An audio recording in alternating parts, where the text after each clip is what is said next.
Hello there, what's going on, Star Wars Legion players? We're going to be building a list using Burst of Speed, well, a couple of copies of Burst of Speed today because I think this is the most fantastic and wonderful upgrade to ever hit this game. Well, at least in a long time.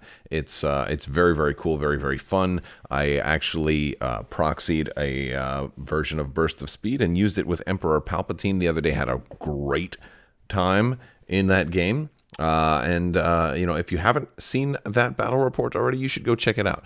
But it made me want to approach a list that could do a little bit more.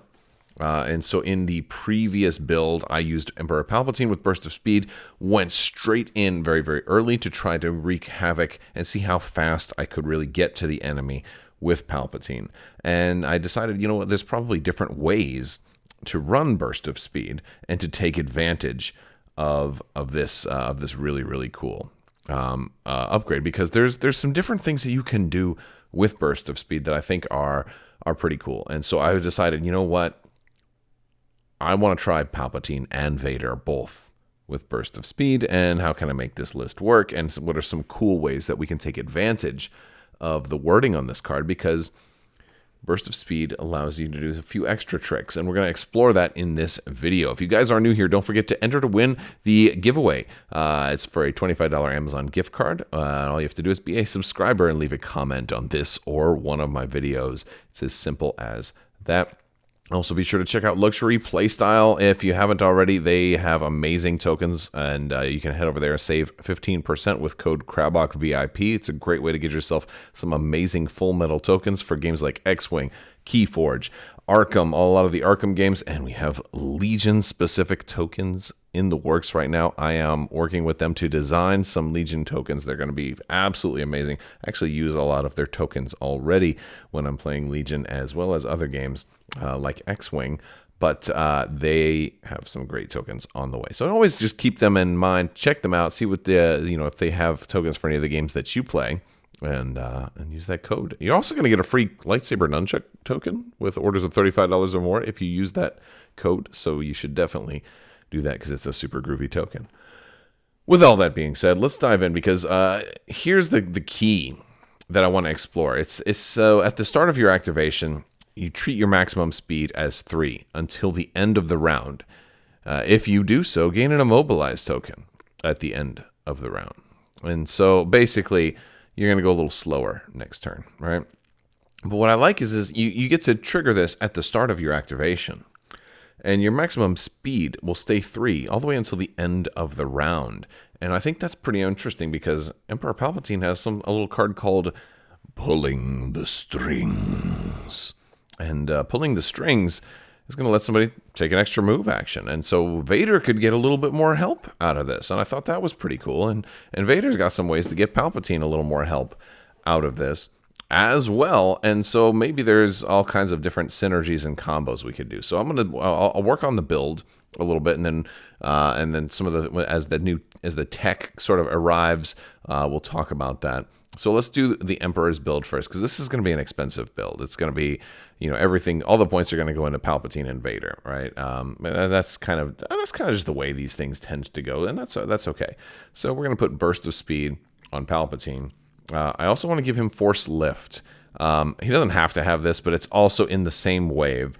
Unless you put a barricade out there, unless you move barricades around. It seems like it's fun, and you do want to protect Palpatine and Vader. I'm not going to be putting Royal Guard in this build, and I get that. So I want to make sure I have barricades in place, because they can get shot, and they're not going to panic. They're going to be okay. Palpatine's got Courage of 4. Vader can't take suppression at all, because I'm going to be using Commander Vader. Now, you could certainly save some points here and go with Operative Vader instead, but I wanted to use Commander Vader. All right, and I'm going to use Anger. I think this one is kind of always stapled on to Emperor Palpatine. And by the way, I'm using Tabletop Admiral today. If you haven't already, check out Tabletop Admiral. I will put a link to their site. Actually, I'll put a link to this whole list down in the video description. So if you want to click see more and just look at some more of that information down there, it's going to be down there in the video description. But yeah, I really like Anger. It's really good if Palpatine takes a wound. If Palpatine places 1 pip, he's going to get aim tokens. Aim tokens are helpful, and because he does roll some white dice with that Force Lightning, so and it's just a really great upgrade to have, especially for like late game when you do pop that one pip and then you're going to take a whole bunch of shots, and you can kind of save some of the aim tokens for like the last one when you really need to roll all crits for whatever reason. But I'm also going to give Palpatine a command card of Vigilance. This isn't one I usually would run on Palpatine, because a lot of times when you run Emperor Palpatine, you're running him by himself, or you're not running him always with Vader. But I think this works really well with Vader. This allows Palp to allow Vader to retain his dodge token. Why is that so important? Because Vader has to use one of his precious Force upgrades for Burst of Speed, which means he is going to be hurting. So that's why Vigilance is there. So let's put Commander Vader on here. And again, if you're trying to replicate something like this or work off of it, you're more than welcome to try Operative Vader in there. But he has even less Force slots, and I was just like, let me go with Commander Vader. Let me try that. So the first one he's going to get is Burst of Speed. We're going to start with that. And of course, a lot of times what I would do is I would put Force Reflexes on him for that free dodge token, but we're not going to have, that's Burst of Speed kind of stole the spot from Force Reflexes, and I'm okay with that because Vigilance helps us make that work. So we're going to go down his second slot here. I'm going to give him Force Push. Force Push is going to be, obviously, it's always a good one to put on Vader, especially if he's going to get into strange positions very, very quickly. Also, it's very useful. And if he does end up going fast and then gets stuck not being able to move on a subsequent turn, it's nice to be able to maybe pull somebody into a melee with you that can, or push somebody into a melee with you that can help save your life and keep you from being shot over and over and over again. So, Force Push is one of the most useful upgrades in the game. I don't usually put it on Palpatine, though, but it's not necessarily a bad idea to put on Palpatine, but I wanted to have more fun with Force Lift. I think it's going to be fun. I think it's fun. I think this could evolve, though. I think Force Lift could go, and we could eventually put Force Push on Palp also, but for right now, I'm going with that. Vader is also going to run Saber Throw. This is one that may end up going away also, but it's kind of cheap right now, so I think it works. Saber Throw could go away here as well, but I figure like I'm more likely to use Saber Throw, especially with Palp having Vigilance. So I feel like this is the way that this build is going to be. Relentless is good, but I might not always be there. And I'm on turn one, I might be able to get in range to throw a Saber Throw at somebody. Plus with Palpatine giving Vader free moves on all the other turns too, it just makes Saber Throw that much greater. So that is it. They are fully kitted out, right? There's no empty upgrade slots on Palp or Vader. There's a lot of points. That's already 411 points. We are at 411 already. Now it's time. We got to add some core. And so I'm going to do, I do really like, one of the reasons I put Saber Throw in there is I'm hoping to try and maybe, if I get lucky, get some fire support with Vader's Pierce 3. I'm always trying to do that. And so I really, really love the idea of being able to have some shore troopers out there with a DF90 mortar. And I want to be able to have that 3 extra white dice on a Vader Saber Throw, because you've got the suppressive attack on there. You also get critical 1, which Vader can really benefit from. He just, every time I Saber Throw, I always get either a blank or a surge on there. So like I've got this incredible Pierce 3 ranged attack, and then I get like, 2 hits and a surge going into heavy cover, and then there's nothing, so yeah, that's that. Obviously I need to line up my shots a little better, but yeah, that tends to happen. So we're going to do only one order of shore troopers, and I'm going to give them the T-21B, make us also a heavy hitter. We'll give them the Imperial Comms Technician so that they can take HQ uplink and give the order to the mortar. Give the order to the mortar. That's the way it's going to be. And that can set up a nice little fire support option. And to be fair, it also works with Palpatine too. He's already got the range 2 attack. Also, you can do that in any which way, but it works better for Vader because Palp's is already Pierce 2 suppressive, and Vader's doesn't have the suppressive, and Palp already has 6 dice. Vader could have 6 dice that way too. So that's a fun one. Plus, they're just good on their own. They really are. We got some more core though, so I want to add a couple of interesting things here. I'm going to add some stormtroopers with a medic. I definitely want medics in this build because there's going to be a lot of ways to take wounds, especially if I'm not running Royal Guard to be, trying to Guardian Palpatine the whole time. We need to be able to heal the wounds that Palp eventually does take, and Vader too, for that matter. Because obviously, the Vader and Palp are your threats on the board, so your opponent's going to focus everything on them, and so you want to keep them alive a little bit more. So I'm going to have a naked unit of stormtroopers there, and here's a beautiful thing. And this is when some of the tech starts to come together. Since this guy's just there for support, I'm going to also give them the portable scanner. I'm going to give them portable scanner so they can hand out dodge tokens. This is primarily for Darth Vader. I'm going to want these guys to kind of stay close to Palp and Vader anyway, and since they're faster than Palp and Vader, at least for maybe the first turn of the game, we're not going to have any problem there. But now I can have them do a speed 2 move. They can give Vader a free dodge token. He's going to be able to keep that all game, or at least, until he, at least for the first round up into round 2. And then maybe we'll give him another one, and all kinds of great things. So that's also helping make sure that Vader didn't really need that force card. So I never run portable scanner in the Empire, but I think it makes sense in this situation given the tax of a force upgrade on Vader. So portable scanner is going to work there. I think that'll be a really fun one. We also want to put another core on here, and I'm going to put snowtroopers out here. One of the reasons for snowtroopers is, well, they combo pretty well with Palpatine. If Vader somehow gets killed pretty quickly, hey, my snowtroopers have steady, and that can work really well with Palpatine. Plus, it's another core and an option to put another medic out there. I'm going to run 2 medics. Yes, one is going on the snowtroopers, which are slow, but they have an easier time catching up and taking a free shot and also healing because they can double move and then still do all those free actions. And so that snowtroopers are just great. They are just plain great. And we have enough points that I was able to fit in a flame trooper onto this unit because, hey, flame trooper can be potentially great. They get to ignore all that suppression and heavy cover. We're going to be putting out a lot of suppression, so they get to fire into somebody without them getting all that cover. I love it. And since Palp also has the barricade thing, we may end up having to fire these guys over a barricade. Barricades are going to be one of our conditions are going to be barricades too. I will also be doing the objective condition and deployment for this because some people mentioned in my last Legion build video I didn't talk about those other cards, the battle plan cards. So I'm going to do that for this one also. All right, so we're almost there. I'm over 700 points now, and now is when we get down to the nitty gritty. So I am going to add a Dewback, and the Dewback is there for a couple of reasons. For one, Dewback triggers really, really well with pulling the strings from Palpatine. It absolutely does. It gets that move. It can spur. It has relentless.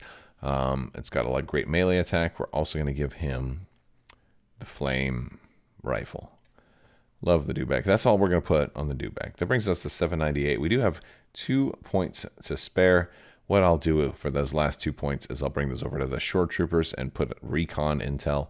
This is going to help the shore troopers move a little bit farther out and allow that mortar to be placed because he's a detachment for them at even. I get a lot more flexibility on where I place the mortar, and they kind of get out of the deployment zone, make room for everybody else to stick close together. This is a build I think a lot of people will be concentrated very close and nearly on top of each other. So that's some, so freeing up space is going to be helpful there too. And that's 800 points. This is the list. Now let's do command cards. This one won't be super hard. We do have a lot of cards. We've got definitely going to be using And Now You Will Die. That's one of the reasons the medics are there. That's one of the reasons Palp wants to be speed 3. He can make this happen at any point. But word to the wise, maybe don't do it too soon, And then I'm going to use Palp's Give Into Your Anger, one of the greatest command cards in the game. This card is absolutely bonkers with how powerful it is. I'm going to use that. I'm not going to use an entire Legion. It's kind of an unimpressive card. It has its uses, but I don't really need it in this build. We have a lot of Vader's cards. So I want to talk about some of these because there's an option here. You can go 2 different ways with some of these. So first off, I want to talk about the two 1-pips. We can only take one of these because I had to take, and now you will die. So in this case, I'm going to not use Vader's Might. It's a cool card. It has definite uses, but it's a little more situational, and Implacable fits into exactly what I want this build to do. And what do I mean by that? Yes, Vader has to have a little bit of life. He has to survive. That's another reason the medics are here. But he's going to get to activate a second time.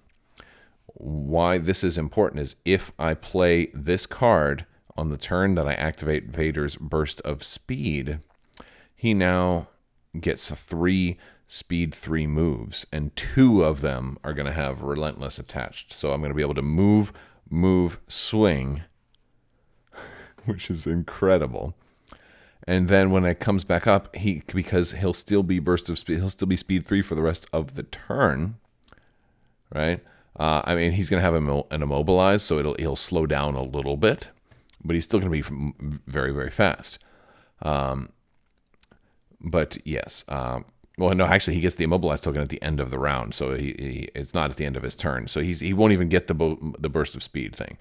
He won't even get the immobilize until the end of the round. So he's going to have a whole nother speed 3 move on his second activation. Again, also with Relentless. Incredible. And if I'm really lucky, in between those two, Palpatine activates, uses Pulling the Strings, gives Vader another speed 3 move. So this card is going to let Vader mow down your entire army all at once. Which, hopefully, unless of course I roll all blanks. And this is one of the reasons. This is one of the reasons I say maybe he doesn't really need Saber Throw, but maybe he does. So Implacable has to win here. It fits into what the build's trying to do. It's going to be beautiful. So Vader's Might doesn't make the cut. We have only one spot available for 2 pips as well. So we have Fear and Dead Men. This one can definitely work in this case. But because Vader is probably going to move really quickly, he's going to find himself surrounded. I can see this one absolutely work because he's going to gain dodge tokens. That's cool. He kind of will already have one at the start of the round anyway, though, because of Palpatine, hopefully.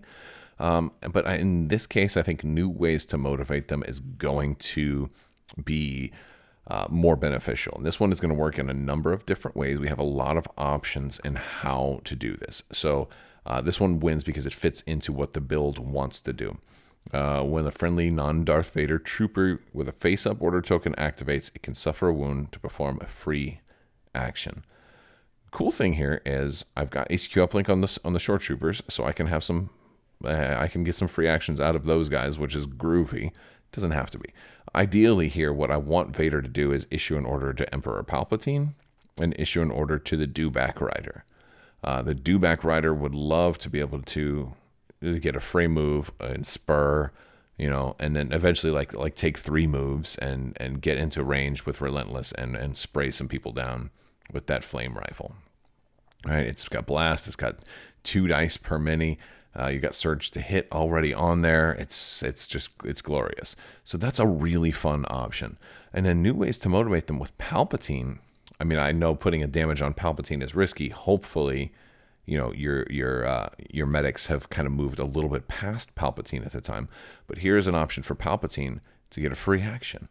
He can then use one of those as a pulling the strings on somebody else, or if Palpatine does activate, he can now choose to trigger his own burst of speed, right? And now I'm going to have speed 3. Oh, now I can take 2 speed 3 moves with Palpatine. Maybe get to or maybe move speed 3, blast somebody, and then move to a different location. There's so many really fun options.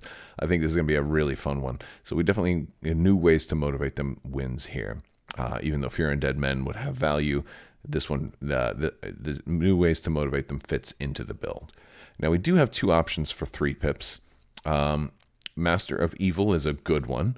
It's Darth Vader and 2 units, and it's going to give Vader a dodge token right away. So for whatever reason, I don't have the dodge yet, or if I've lost all my dodges, here's a great way to get a dodge right back. And he's handing out suppression. It's just an overall good card. And so that one's going to go in. Darkness Descends is not going to make the cut here, although it could.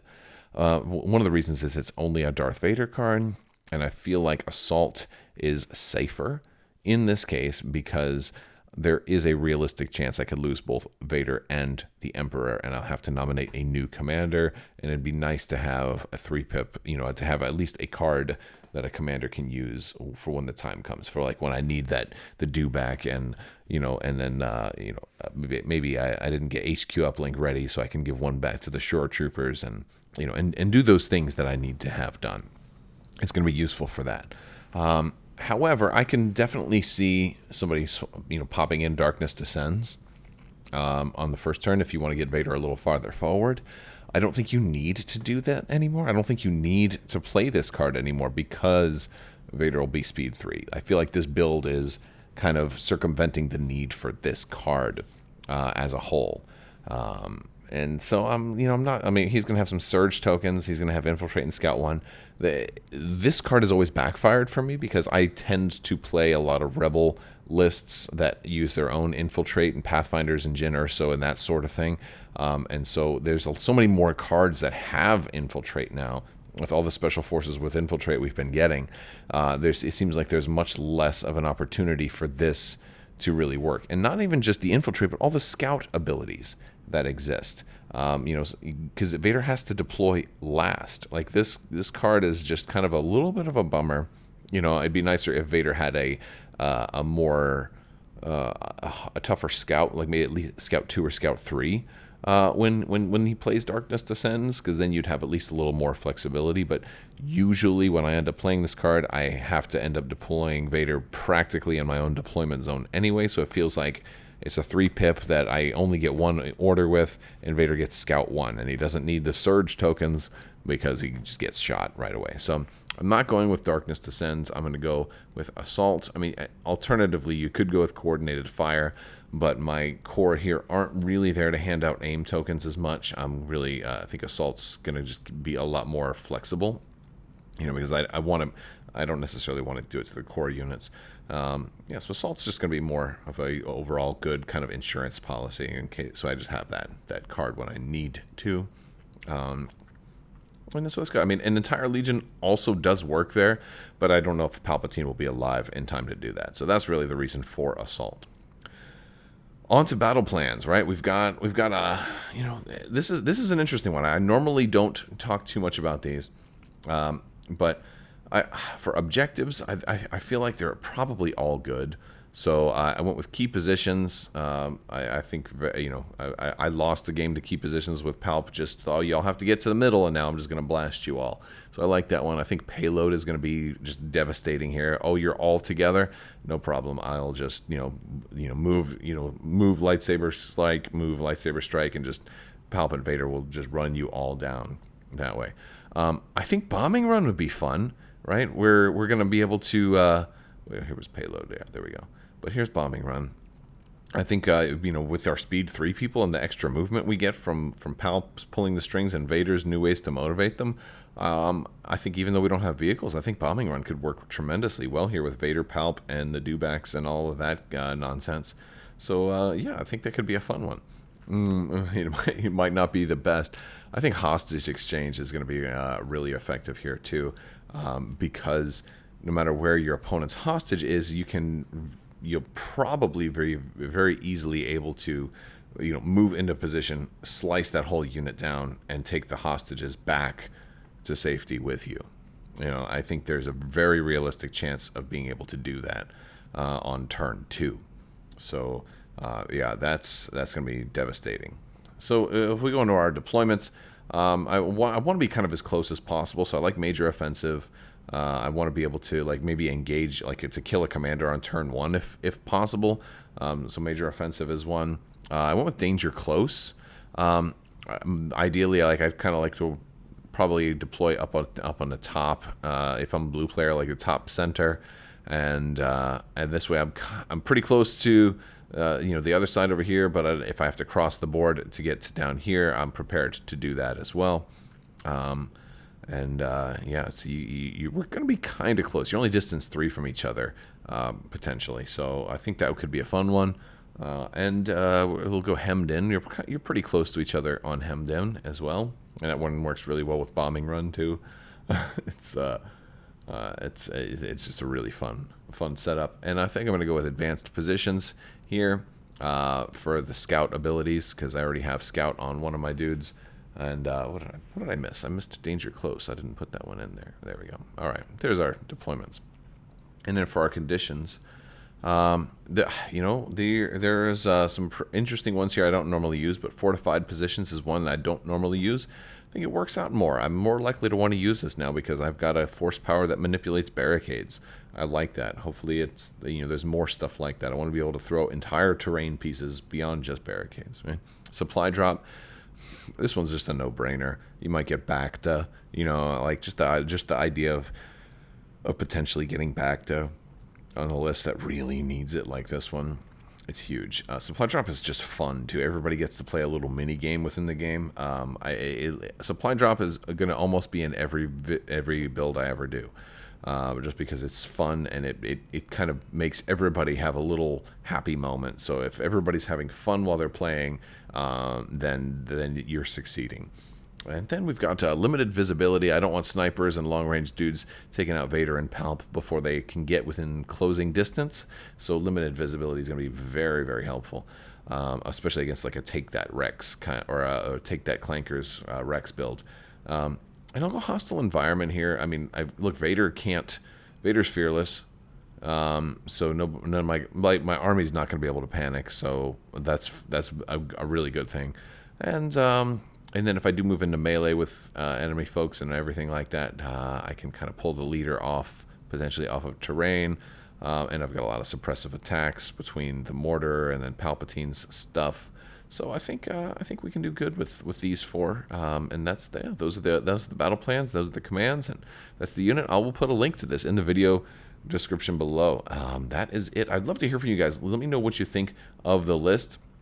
Don't forget to check the links in the description below. Hop in my Discord. Let's talk some more about it. Big thanks to my patrons. You guys are absolutely amazing and help make this all possible. And remember, when cosplaying as the Emperor, don't wear lingerie. All right. Well, at least not on the outside. I'll talk to you later. Have a great day.